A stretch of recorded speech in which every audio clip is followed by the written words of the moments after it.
અને ગુજરાતીઓની સાહેબ મજા જ છે, ખાવાના બહુ શોખીન હોય. કાંઈક ખાવાનું સારું જોવે ને એટલે શોખીન ગમે ઈ.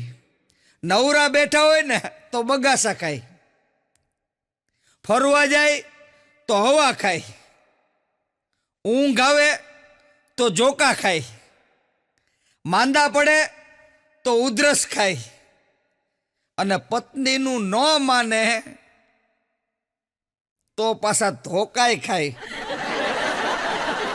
હા, આપણે ગુજરાતી. અને ઘણા એમ કહેતા હોય કે તમે પત્ની, કારણ કે બે દંપતી છે, એકબીજા વગર કહીને હાલતું તો છે જ નહીં. બે પતિ પત્ની દંપતી કહેવાય, પણ જીવનમાં મીઠાશ હોવી જોઈએ, તો જ જીવન જીવવાની મજા આવે. હમણાં એક જણાએ ભગવાનને પ્રાર્થના કરી, એ કે હે ભગવાન, મને એવી પત્ની દે કે જે સુંદર હોય, ગોરી હોય, સંસ્કારી હોય, બુદ્ધિશાળી હોય, અને મારું કીધું એ બધું સમજતી હોય, અને કજિયા ન કરવી જોઈએ. ભગવાન કે ઈ તારો વેમ છે, ખાલી ખોટું વેમમાં ન રહ્યું. અને એક જણો હમણાં મને કહેતો હતો, મને કે તમારે જો મોબાઈલની નવી બેટરી લેવી હોય તો મને કે 3 દી થાય ને તો ફોનમાં નજર નાખવાની, એટલે તમને ખબર પડી જશે કે હવે નવી બેટરી લેવી પડશે. મેં કીધું કા? મને કે 3 દી થાય ને તો મોબાઈલમાંથી જ લખેલું આવશે કે તમે બેટરી લો, બેટરી લો. લા, મેં કીધું ચાર્જિંગમાં મૂકવાની વસ્તુ છે. એક જણો હમણાં કહેતો હતો મને કે હું જૂની બધી વાતો છે ને એ ભૂલી જવા માંગુ છું. જૂની બધી વાતો હું ભૂલી જવા માંગુ છું, પણ ક્યાં ઉઘરાણી વાળા છે ને એ કે ઈ ભૂલવા નથી દેતા. કારણ કે બધેથી લઈ લીધા હોય ને, 15 આની પાસેથી, 15 આની પાસેથી. પણ હમણાં એક પત્નીએ સવારમાં એના પતિને એવું કીધું, એ કે શરદીથી મારું આ નાક બંધ થઈ ગયું છે. એ કે કઈ હુજતું નથી, કે એવું આખું બધું ભમે છે ને, એ કે આનું શું કરવું? તરત એના પતિએ કીધું, એ કે જો ઈ અસર જીભ ઉપર થાય તો કેટલું સારું. કારણ કે નાક બંધ થઈ ગયું, એવી રીતે જો જીભ બંધ થઈ જાય. હમણાં એક ગર્લફ્રેન્ડે એના પ્રેમીને એવું પૂછ્યું, આશિકને, કે જીવનમાં શું ચાલી રહ્યું છે? તો કે ઢ ફ લ ગ પ મ. એની ગર્લફ્રેન્ડ કે આ શું? એ કે કઈ સમજાતું નથી. ત્યારે એના બોયફ્રેન્ડે કીધું, કે હું ઈ જ કહું છું કે જિંદગીમાં કઈ સમજાતું જ નથી, આપણે શું કરવું? મારી સોસાયટીની અંદર હું ઊભો તો, એમાં સવારમાં એક જણો દોડતો મારી પાસે આવ્યો. મને કે સતીશભાઈ, એક સરસ મજાના હવારમાં સમાચાર આપું. મેં કીધું સરસ મજાના? અને એ પાછા હવારમાં સમાચાર? મેં કીધું શું છે? મને કે આપણે ગર્લફ્રેન્ડનું ગુજરાતી ગોતી લીધું. મેં કીધું ગર્લફ્રેન્ડનું ગુજરાતી? મેં કીધું શું થાય? મને કે કુંવારી છોકરી. લા, મેં કીધું તું ભલા માણસ, હું આવા મેં કીધું ધંધા કરે છે. મારો એક મિત્ર હમણાં તબિયત બરોબર નહોતી એટલે હોસ્પિટલે ગયો તો ચેકઅપ કરાવવા માટે. આપણે ચેકઅપ જ કહેવાય ને. ચેકઅપ કરાવવા માટે ગયો તો. ચેકઅપ કરી લીધા પછી એને નર્સને પૂછ્યું, એ કે મારી તબિયત તો બરોબર છે ને? તો નર્સે હળવેકથી કીધું કે તબિયત તો બરોબર છે, પણ તમારી નજર બહુ ખરાબ છે. એમાં કઈક સુધારો લાવો. એક જણો તો કે મારા મોહાડની અંદર ગયો તો મામાના ઘરે ગયો, મામાને પગે લાગ્યો, મામીને પગે લાગ્યો. એ કે બેયને પગે લાગ્યો, મામા મામી કે એટલા બધા ખુશ થઈ ગયા. એ કે મારા નામ ઉપર અડધું ખેતર કરી દીધું. એ કે હવે મામાનો છોકરો મને તલવાર લઈને ગોતે છે. એ કે મારો અડધો ભાગ વળી કોણ લઈ ગયો? એ કે અને ગુજરાતમાં ખાલી મેસેજ કરવાથી કઈ કામ નથી બનતું. કારણ કે મેસેજ કરીને આપણે અમુક અમુકને કેવું પડે કે જો ભાઈ તારામાં ઓલું વોટ્સએપ કર્યું, મેસેજ કર્યો છે, જોઈ લેજે. અને પ્રફુલભાઈ, મેં એક વસ્તુ નક્કી કરી છે કે જો મુખ્યમંત્રી અભણ હોય તો ચાલે, ધારાસભ્ય અભણ હોય તો ચાલે, સરપંચ અંગૂઠા છાપ હોય તો ચાલે, પણ એને આ નોકરી કરવી હોય ને તો 12 પાસ તો જોઈએ જ. કારણ કે એને નોકરી કરવા વાળો પાછો ભણેલો હોવો જોઈએ. સાહેબ એટલો પાવર હોવો જોઈએ. આપણો ધારાસભ્ય હોય, આપણો સરપંચ હોય કે મુખ્યમંત્રી હોય, સાહેબ એને માન આપવું જોઈએ. સાહેબ હા, એક ભાઈએ હમણાં લગ્ન કર્યા તો લગ્ન હરખા હાલ્યા નહીં, તો એને છૂટું કરી નાખ્યું. હવે છૂટું કરી નાખ્યું પછી એને બીજા લગ્ન કર્યા. એટલે એક મિત્રએ એને પૂછ્યું, એ કે આ તમે છૂટું થઈ ગયું તોય પાછા બીજી વખત લગ્ન કર્યા, આનું કારણ શું? ત્યારે ઓલા કીધું કે જો ભાઈ, હારેલો જુગારી છે ને એ પછી બમણું રમે. એને પાછો ખેલ ખેલી નાખ્યો. અને જો કોઈ વ્યક્તિ આમ ઊંઘમાં દાંત કાઢતું હોય ને, તમારી પાસે હોતું હોય અને આમ ઊંઘમાં આમાં દાંત કાઢતું હોય ને, તો તમારે સમજી લેવાનું કે એ સપનામાં પોતાની પત્નીને પિયર મૂકવા જઈ રહ્યો છે. હવે હકીકતમાં સપનામાં જો દાંત આવી જતા હોય તો રીતસરમાં જો પત્ની પિયર જાતી હોય તો શું મોજ ન આવી જાય? હવે આ દુનિયાની અંદર સાહેબ બધું જ ઓનલાઈન થઈ ગયું. જે કંઈ પણ કોઈ ઓનલાઈન થઈ ગયું, કોઈ પણ વસ્તુ હોય ઓનલાઈન થઈ ગયું. એક ઝાપટ મારવાનું હોય ને એ ઓનલાઈન નથી. કારણ કે ત્યાં તો પછી રૂબરૂ જવું પડે. અને એક જણો તો મને કે સતીશભાઈ, મેં કીધું શું? મને કે આ છોકરાઓ છોકરીઓને પ્રપોઝ કરવામાં કે આટલો બધો ટાઈમ લગાડે છે એક પ્રપોઝ કરવા માટે થઈ, અને મને તો એ નથી સમજાતું કે આ સમોસા ખાતા હોય ને પછી બીજી વાર ચટણી જોતી હોય ને તો વિચાર કરવો પડે કે માગવી કે ન માગવી. અને એક જણો મને કહેતો હતો, મને કે સતીશભાઈ, એ કે મારા પેદા થવાથી એ કે મારા ઘરનાને બીજો કોઈ ફાયદો નથી થયો, પણ રાશન કાર્ડમાં મારા નામે ખાંડ અને ચોખા આવે છે, બાકી બીજો કોઈ ફાયદો નથી થયો. એ કે કંઈક તારે આપણે કહેવું પડે, કંઈક સારું કામ કર, સારું કામ કરીશ તો જગત તને યાદ કરશે. કારણ કે જગતમાં સારું કામ કરવું આપણે નીકળ્યા જ છીએ, પણ ખરાબ થઈ જાય છે એનું શું? ખરાબ વસ્તુ ખરાબ આપણે કામ થઈ જાય, પણ આપણે કરવું શું? હમણાં એક નિશાળમાં શિક્ષકે વિદ્યાર્થીને ઊભો કર્યો અને ઊભો કરીને કીધો અને પૂછ્યું કે બોલ જોઈ કયા મહિનાના 28 દિવસ હોય? તો વિદ્યાર્થીએ તરત કીધું કે સાહેબ બધાય મહિનાના 28 દિવસ હોય. સાહેબને ઘડીક તો ઘુમરે નાખી દીધો. એ કે બધાય મહિનાના 28 દિવસ? તો કે હા 28 તો હોય જ તે ને, પછી 29, 30 ને 31 આવે. સાહેબને ઘડીક તો એમ થઈ ગયું કે ના, બાકી દિમાગ તો તારું છે. નિશાળમાં સાહેબે વિદ્યાર્થીઓને પરીક્ષાની તૈયારી કરાવી અને પરીક્ષાની તૈયારી કરીને કીધું કે આ અપેક્ષિત છે, આમાંથી તમે તૈયારી કરશો ને તો તમારો અડધું કામ છે ને એ આસાન થઈ જશે. તમારે 100 માર્કનું પેપર હશે ને તો 50 માર્ક તો તમને એટેસ્ટથી આમાંથી મળી જશે. તો વિદ્યાર્થીએ કંઈ ન કર્યું, અપેક્ષિતની બહાર જઈ ઝેરોક્સ વાળાની દુકાને જઈ અને એની કોપી કરાવી લીધી. એ કે આની ઝેરોક્સ કોપી કરી દો. સાહેબ કે ઝેરોક્સ વાળો કે કેમ? તો કે મારા સાહેબે કીધું છે કે આ અપેક્ષિતથી અડધી તૈયારી છે એ તો એમનેમ થઈ જવાની છે, તો હું 2 કોપી કરાવી લઉં તો આખી તૈયારી થઈ જાય ને.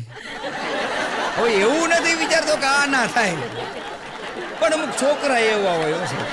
હા, આપણને એમ થાય કે, અને અમુક તો એવા અઘરા હોય સાહેબની ચોટલી ખીતો કરી નાખ્યો. હા, નિશાળની અંદર હમણાં પીરિયડ હાલતો હતો અંગ્રેજીનો, અને અંગ્રેજીનો પીરિયડ હાલતો હતો ને સાહેબે ઓલા વિદ્યાર્થીને એક ઊભો કર્યો અને ઊભો કરીને કીધું કે હોટનો સ્પેલિંગ બોલ. ઓલા વિદ્યાર્થીને કોઈ દી ભણતરમાં ધ્યાન આપ્યું હોય તો ખબર પડે ને, એને આવડો નહીં. હિંજા આવડો ને એટલે સાહેબ કે પાછલી બેન્ચ ઉપર ઊભો રહે. એટલે પાછલી બેન્ચ ઉપર ઊભો રહ્યો. એમાં નિશાળમાં એક ચા વાળો ચા દેવા માટે રોજ આવે, એનો છોકરો, ચા વાળાનો છોકરો ચા દેવા માટે આવે ને એની માથે ચોટી રાખે. હિંજા તે એ બરોબર નિશાળ પાસેથી નીકળો ને તો એને બધા ખીજવે બહુ, હોટલ યા ચાની નિશાળની નજીક ને એટલે ખીજવે બહુ. એટલે તરત ત્યાંથી નીકળો ને તો ઓલાને ખબર ન રહે કે હું નિશાળમાં છું ને સાહેબે મને આવી રીતે ઊભો રાખ્યો હે. હળવેકથી કીધું એ ચોટી. એટલું કીધું ને સાહેબ કે બેહી જા હાચો. ઘડીક તો શિક્ષકને એમ થઈ ગયું કે આને જવાબ હાચો આપી દીધો. ઓલા વિદ્યાર્થીને ખબર ન પડી કે આને કેમ મને હાચો કીધો, પણ હકીકતમાં જોવા જાવ ને તો હોટનો સ્પેલિંગ HOT થાય. એને તો ઓલા વિદ્યાર્થીને એમ કીધું તું HOT. એટલે સાહેબને એમ તો કાને જવાબ આપ્યો. એટલે ઘણી વખત આવી રીતે સમજી જતા હોય છે માણસ. અને શિયાળાના સમયની અંદર આખું ઘર જો હોતું હોય અને તમે ઊભા થાવ અને જેવા પંખા પાસે પહોંચો અને પંખાની લાઇટની ચાપ બંધ કરવાની હોય, એની બદલે પ્રફુલભાઈ જો ભૂલથી પંખાની ચાપ પડી જાય તો ઘરના બધા માણસો આપણી સામું એ રીતે જોવે કે જાણે આપણે કોઈ આતંકવાદી હોય, જાણે આતંક ફેલાવવા માટે આવ્યો હોય. આવું છે જીવનની અંદર. અને ઘરની અંદરથી જ આપણને બધું મળી જાય. હા, ઘરમાં તમે સંશોધન કરો ને એમાંથી જ બધું મળી જાય. એક કંપનીની અંદર એક મેનેજરે એના શેઠને એવું કીધું કે કાલે રાત્રે તો કોમ્પ્યુટર ઉપર મેં 12 કલાક કામ કર્યું. એટલે શેઠ ખુશ થઈ ગયા, કારણ કે કામ જોઈને શેઠ હંમેશા ખુશ થઈ જાય. એ કે વાહ સરસ, 12 કલાક કામ કર્યું. તે કામ શું કર્યું? તો કે કાંઈ નહીં, આ કોમ્પ્યુટર ઉપર જે ABCD આડી અવરી હતી ને એને હરખી કરી નાખી, ABCDEFG એવી રીતે. હવે આને કર્યું ન કહેવાય, આને બગાડ્યું કહેવાય. કારણ કે આવી રીતે થોડુંક ફરે સાહેબ. એ તો એ જેની સિસ્ટમ હોય એ સિસ્ટમ પ્રમાણે હાલવું પડે, બાકી સિસ્ટમ પ્રમાણે ન હાલો. હમણાં શેઠને માણાની વાત નીકળી છે ને, માણા હમણાં શેઠ પાસે ગયો અને શેઠ પાસે જઈને કે શેઠ કે તો કે શું? એ કે ગયા મહિને એના પહેલા મહિને આ 12 મહિનામાં તમે 12 મહિનાનો જ પગાર કર્યો, હજી 1 મહિનાનો પગાર આપો. એટલે ઘડીક તો શેઠને ઘડીક અચરજ થઈ ગયું કે 12 મહિનાનો પગાર, 12 મહિના તો કર્યો તોય તારે પગાર શેનો જોઈશી? એ કે વચમાં અધિક માસ ગયો.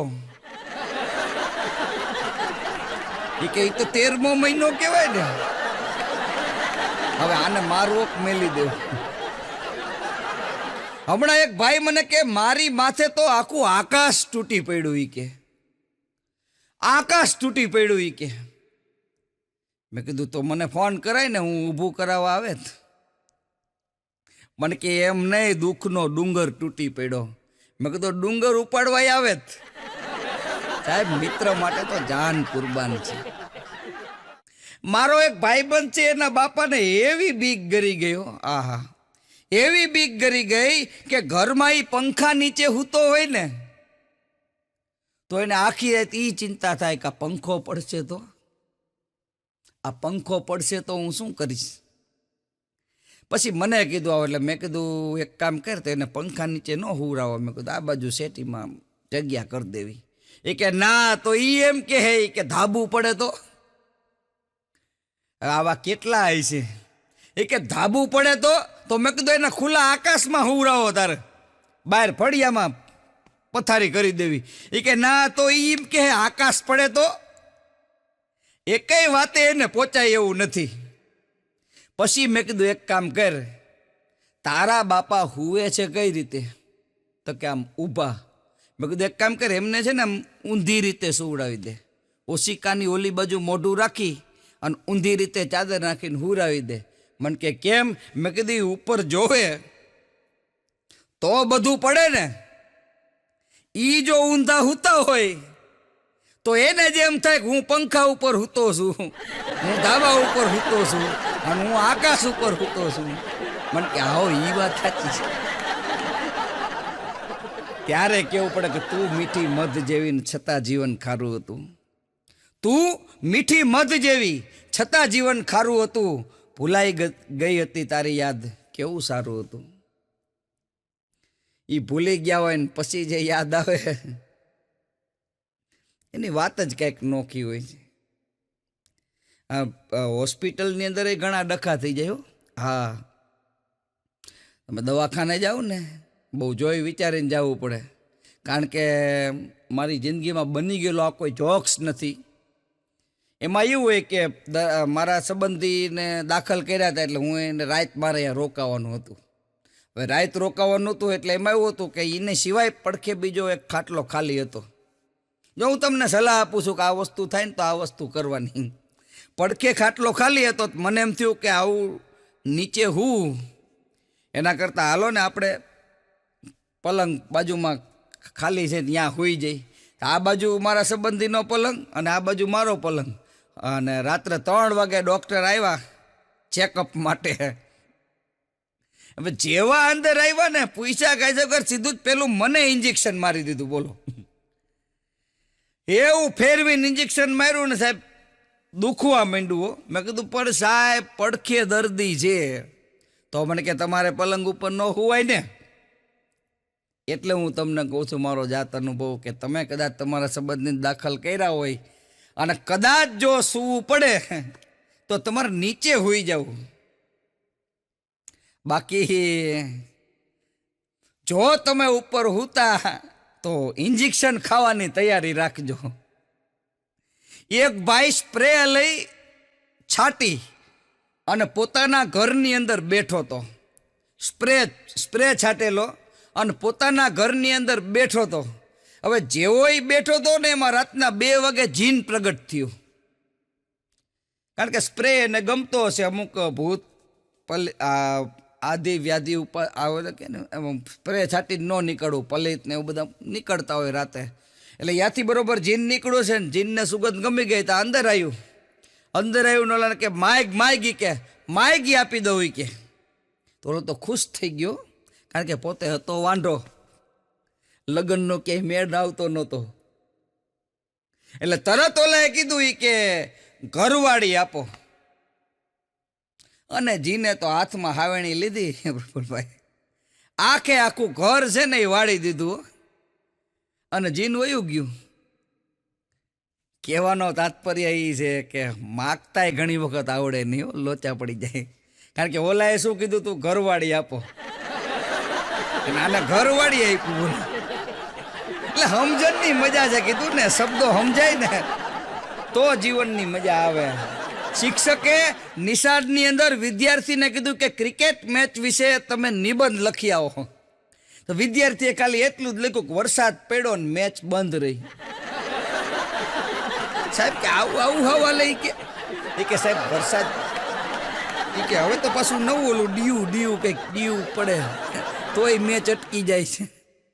એટલે વાતાવરણની ઉપર આધીન છે, બધું હાલે છે જીવનની અંદર. અને હું તો કહું છું બધી જગ્યાએ એડજસ્ટ થઈ જાવ, જીવનમાં વાંધો જ ન આવે.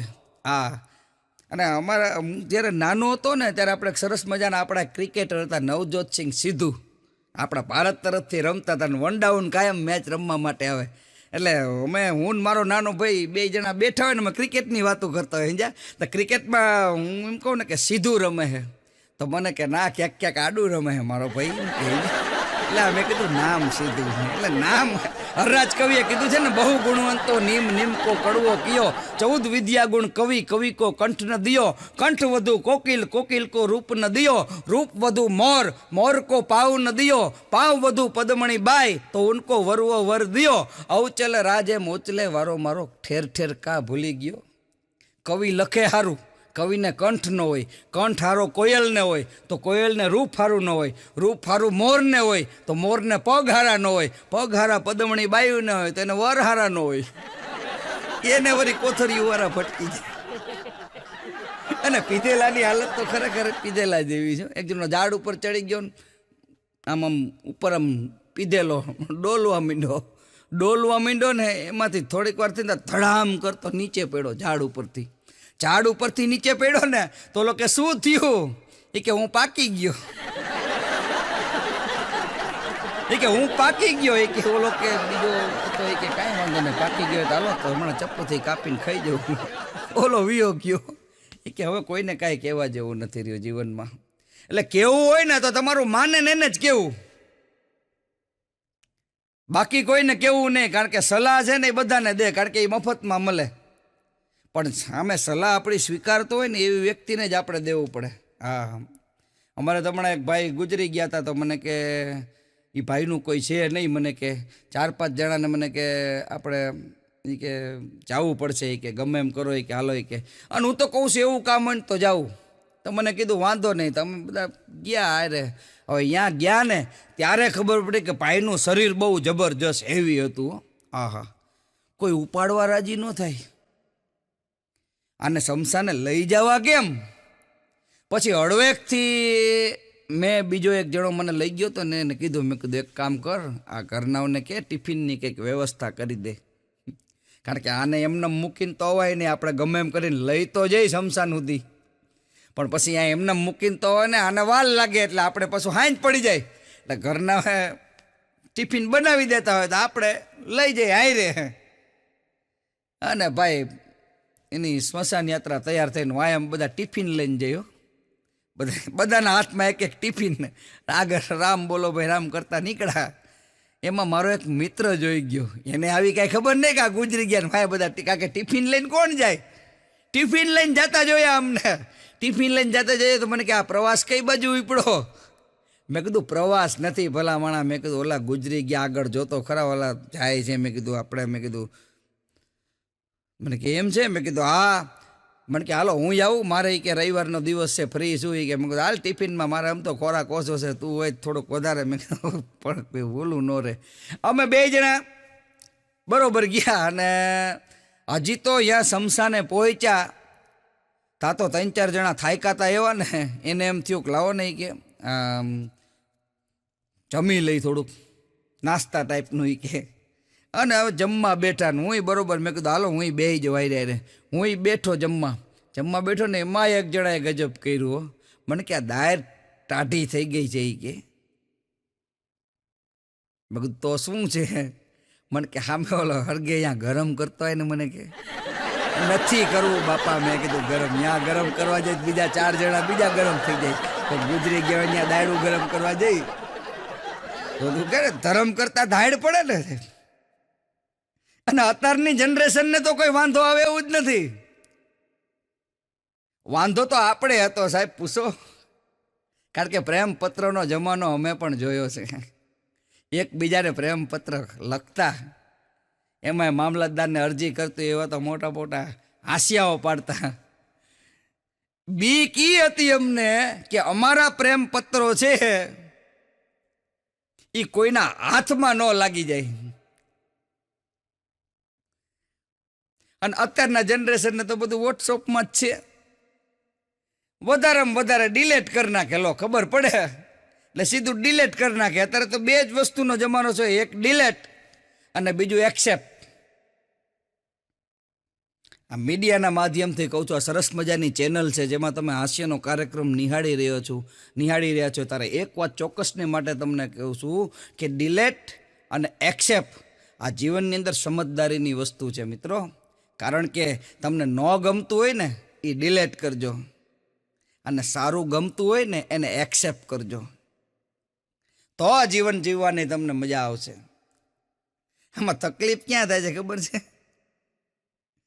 કે જે એક્સેપ્ટ કરવાનું છે ને એને આપણે ડિલેટ કરી રહ્યા છીએ, અને જે ડિલેટ કરવાનું છે ને એને આપણે એક્સેપ્ટ કરી રહ્યા છીએ. એનો હું જ તમને દાખલો દઉં. જિંદગી ગોટાળે કઈ રીતે છે કે એક જ ઇન્સ્ટાગ્રામ તમે ચાલુ કરો અને રીલ્સ જોવાનું ચાલુ કરો, અને તમે ઇન્સ્ટાગ્રામની અંદર રીલ્સ જોતા હોય, એમાં પહેલી છે ને એ કૃષ્ણ ભગવાનની રીલ્સ આવે. આપણે કઈ રીતે અસ્તવ્યસ્ત છીએ ને એની હું તમને વાત કરું છું. પહેલી રીલ્સ તમે જોઈને આમ ઊંચી કરો ને એટલે બીજી કોઈ દિવસ કૃષ્ણ ભગવાનની રીલ્સ નથી આવતી. કોઈક બાયું નાચતી હોય એવી રીલ્સ આવે. હા, એ રીલ્સ તમે ઊંચી કરો તા કોઈક રાજકારણની આવે. આમ જ જિંદગી. આપણે સારું એક્સેપ્ટ કર્યું જ નથી. સારું એક્સેપ્ટ કરીએ તો સારા વિડીયો મળે. હા, એટલે સારું એક્સેપ્ટ કરવું. મને એક જણો કહેતો હતો, મને કે સતીશભાઈ જિંદગી એવી ઘૂમરે ચડી ગઈ છે, એવી ઘૂમરે ચડી ગઈ છે ને કે ભગવાનને એમ કહું છું કે મને ઉપાડીને સીધા અમેરિકા નાખી દે. આ લે. મેં કીધું પછી? એ કે પછી બધું ટેન્શન દૂર, એ કે પૈસાની ચિંતા જ નહીં. મેં કીધું કાં? મને કે ડોલર, યા તો ડોલર હાલે. મને કે મેં કીધું ડોલર હાલે, પણ એ મેં કીધું પૈસા જ છે, અહીંયા કમાવું તો પડશે જ તે. કારણ કે કમાયા વગર કોઈ છૂટકો નથી. હા, કમાવું તો પડશે જ તે. કારણ કે યુગ એવો છે બધાને કમાવું પડશે, એકને નહીં. પહેલાં એવું થતું કે એક કમાતો અને હાથ ખાતા. હવે ઘરમાં 7 જણા તો 7 કમાવું પડે તોય ખાવાનો ટાઈમ નથી રહેતો. બોલો. હા, 3 વાગે ખાવું પડે ક્યારેક તો. પણ છે, જિંદગી છે, જલસા કરી લો સાહેબ. હા, એક જણો મને કહેતો હતો, મને કે દારૂ બહુ ખરાબ વસ્તુ છે. આ દારૂ છે ને એ ખરાબ વસ્તુ છે.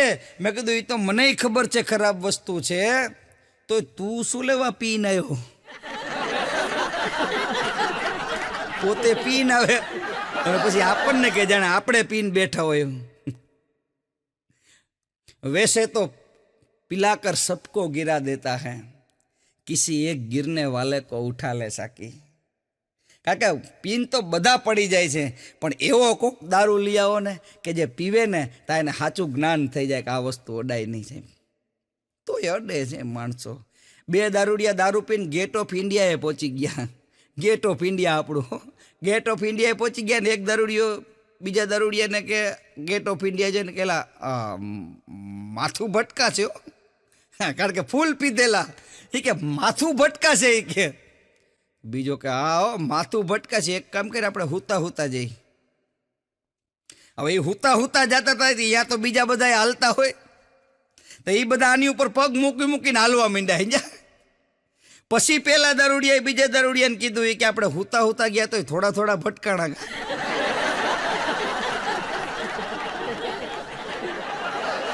હા, હમણાં એક છોકરી એના બોયફ્રેન્ડને મળવા માટે ગઈ હતી.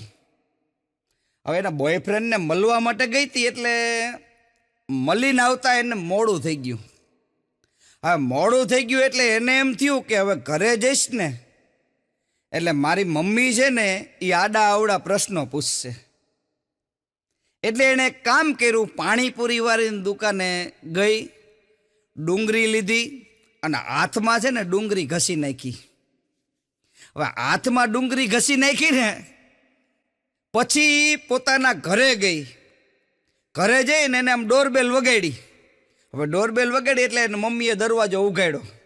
હવે દરવાજો ઉઘાડ્યો ને એટલે તરત એની મમ્મીએ પૂછ્યું કે ક્યાં ગઈ હતી? એટલે તરત ઓલી છોકરી કીધું કે મારા બોયફ્રેન્ડને મળવા ગઈ હતી. કે મારા બોયફ્રેન્ડને મળવા ગઈ હતી. કે એની મમ્મી કે ખોટું શું બોલે છે? કે પાણીપુરીની સુગંધ આવે છે. કે ક્યાં તારા બોયફ્રેન્ડને મળવા ગઈ હતી? કે હમણાં એક ડોક્ટર સાહેબે એક દર્દીને 10 વખત સમજાયો કે આ ઓપરેશન તું પહેલાં કરાવી નાખ, આ ઓપરેશન તારે કરાવવું પડશે, ભવિષ્યમાં ગમે તારે તારું આ ઓપરેશન કરવું જ પડશે, એના વગર નહીં હાલે, તું ઓપરેશન કરાવી જ નાખ, ખાલી 1,00,000-1,50,000નો જ ખર્ચો થશે. તો તરત ઓલા દર્દીએ કીધું કે સાહેબ હપ્તા કરી દેશો. હવે ડૉક્ટર સાહેબ પાસે બોલો હપ્તા કરાવે. ડૉક્ટર સાહેબ કે હપ્તા મારે કરવા છે એટલે તને મજબૂર કરું છું. કે મારે ગાડી લેવી છે, તો તારા જેવો કોઈક દર્દી આવી જાય તો શું ઈ કે મારે વાંધો ન આવે કે ડીપી ના તો થઈ જાય.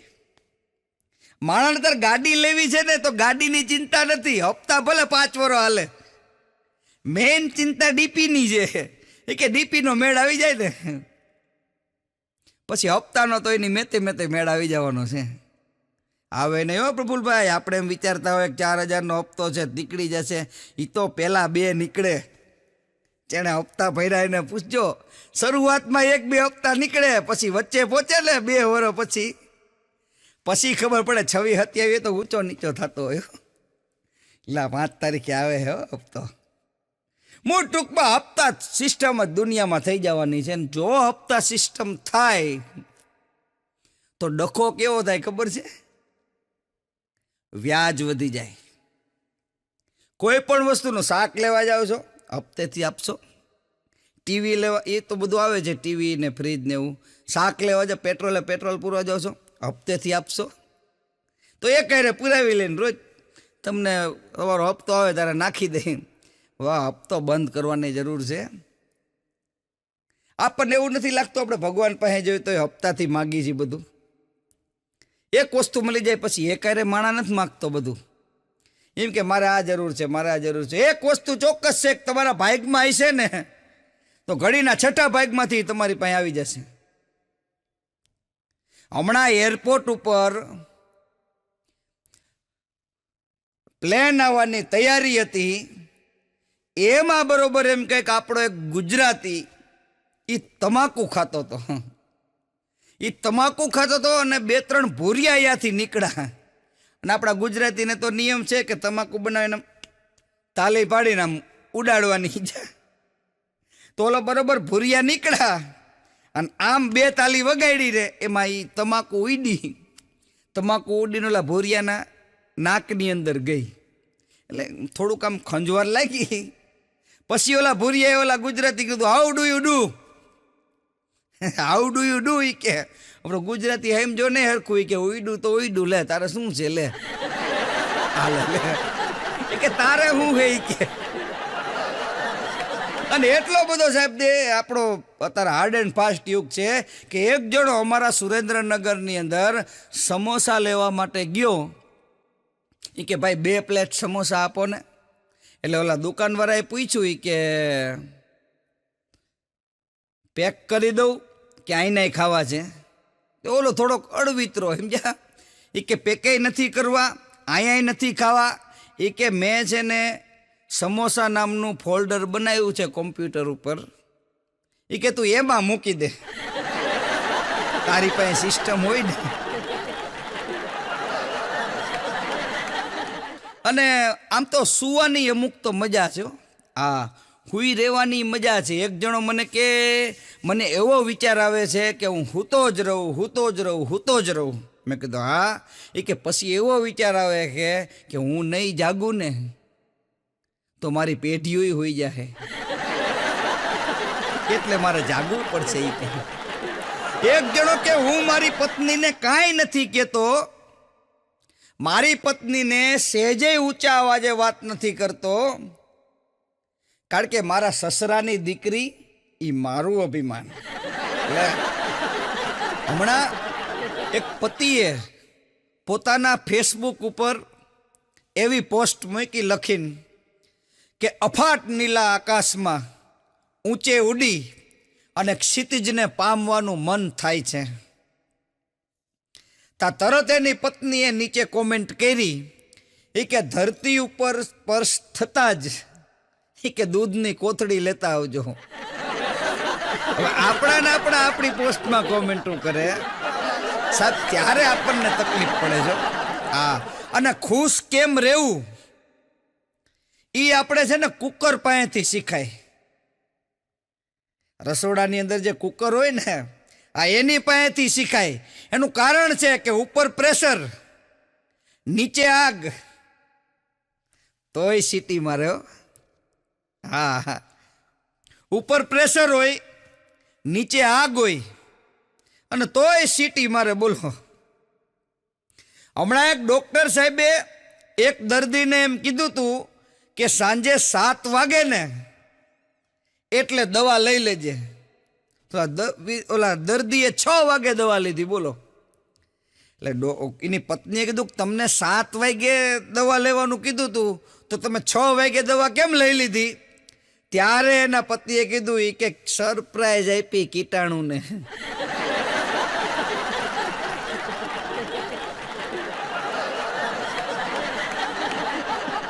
એટલે આવીને આવી કંઈક સરપ્રાઈઝ તમને જિંદગીની અંદર મળતી રહે. આવો સુંદર મજાનો કાર્યક્રમ તમે નિહાળો તે બદલ આપ સૌનો ખૂબ ખૂબ આભાર. જય સિયારામ.